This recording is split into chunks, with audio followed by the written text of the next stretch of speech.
disclaimer under Section 107 of the Copyright Act 1976, allowance is made for fair use purposes such as criticism, comment, news reporting, teaching, scholarship, education, and research. Fair use as a use permitted it by the copyright statute that might otherwise be infringing. Hello everybody and welcome to my channel. I am Afro. Please do me a favor as you enter the room and hit the thumbs up button for me. I really appreciate it. Okay, so this video we're going to talk about the first Thanksgiving and what really happened. So without further ado, let's get into the video. Here we go.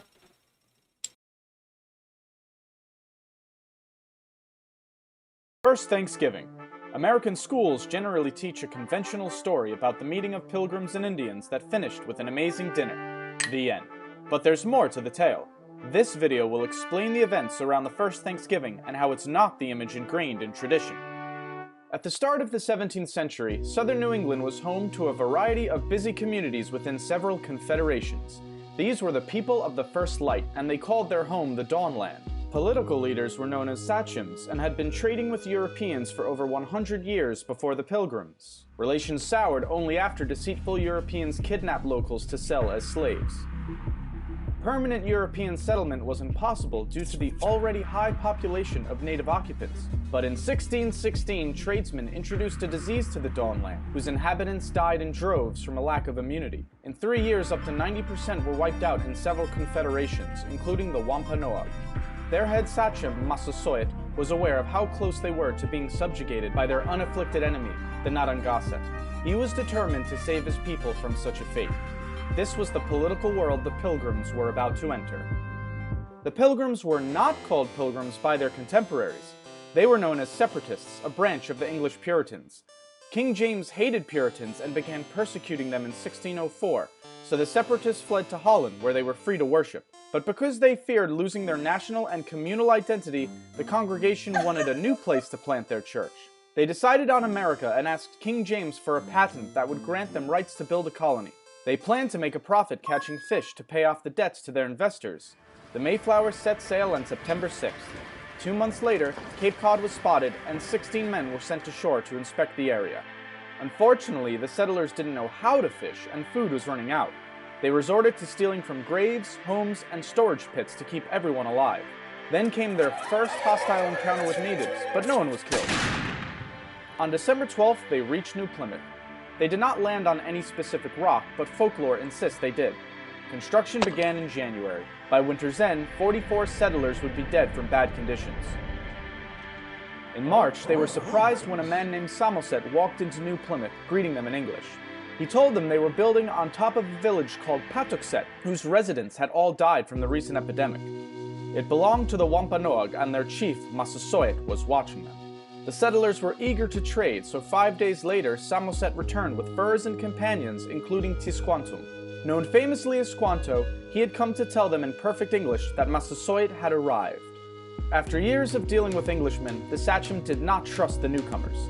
Edward Winslow was sent to be a hostage and declared the settlers' peaceful intentions. Satisfied, Massasoit walked into New Plymouth and was regally greeted by the governor. A peace treaty was created, ensuring mutual protection if attacked by enemies. With the help of Squanto, New Plymouth settlers began to fare better. He taught them how to grow crops and was absolutely vital as an interpreter. To the Separatists, he was a gift from God. But in fact, Squanto had been kidnapped from Patuxet in 1614 and shipped to Spain to be sold into slavery. He ended up in London at the home of a merchant who taught him English and arranged for Squanto's return to the Dawnland in 1619. But Patuxet was now gone, wiped away by the epidemic. Massasoit took him in with suspicion because of his years abroad, but needed a translator to parley with the newcomers. He eventually sent his warrior Hobamok to live among the settlers and keep an eye on Squanto. By fall, the settlers had a bountiful harvest and a feast was held to celebrate. Massasoit showed up with 90 warriors and 5 deer for the meal. For 3 days, the English and Wampanoag ate and entertained one another. This was the famous first Thanksgiving children learn about in school. However, the word Thanksgiving would not have been used by these settlers to denote a harvest feast. For Puritans, a day of Thanksgiving was a day of fasting while giving thanks to God in prayer. But the story of Pilgrims and Indians does not end here. During New Plymouth's first year, Squanto had been up to something. Realizing his substantial power as the only English speaker of his people, he conceived a plan to overthrow Massasoit. He persuaded locals he could command the English to make war or peace at his will. Hobomok was suspicious of Squanto and warned Governor Bradford. Soon enough, they discovered Squanto's plot and informed Massasoit, who was furious. He demanded Squanto be handed over for a swift execution. Bradford refused. The interpreter was too valuable to give up. But according to the treaty, Squanto's life belonged in the hands of his sachem. Bradford finally conceded. He was about to hand over Squanto when an unidentified ship appeared. The alarm it caused delayed Bradford and worried Massasoit's envoys. Angered and impatient, they left. The ship carried 60 Englishmen planning to build a colony near Boston. They abused the Massachusetts locals, initiating a conspiracy to kill the colonists. Warned about the plot, New Plymouth's leaders launched a preemptive strike to save their impudent countrymen. It bought peace for a time. In that time, more Puritan settlers arrived, soon outnumbering the natives. And while the Pilgrims' Treaty with Massasoit lasted until the sachem's death, other Puritans were not concerned with such alliances. Their fanatic religious principles ensured no peace between the two cultures could last. To Puritans, Native Americans were the other, wild, savage, godless. With such an ideology, the outcome was inevitable. If they did not convert to Christianity and surrender their cultural identity, they had to be eliminated. The first Thanksgiving was a brief moment of harmony between two worlds, but sadly it was short-lived. The capitalist opportunities the Dawnland presented, combined with zealous puritanical beliefs, were incentive enough to wipe away the native inhabitants. There is nothing wrong with sharing a feast of thanks with loved ones, but remember the true events that started the holiday, and not the fairy tale.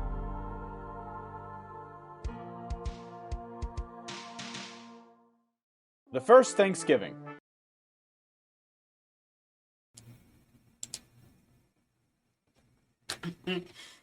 Listen, I ain't gonna lie. The way they just did that, they made it seem as if Christianity is what it separated, I guess, the holiday or the people. Christianity separated people. I don't know, but I will say this. When it comes to religion, it does separate people.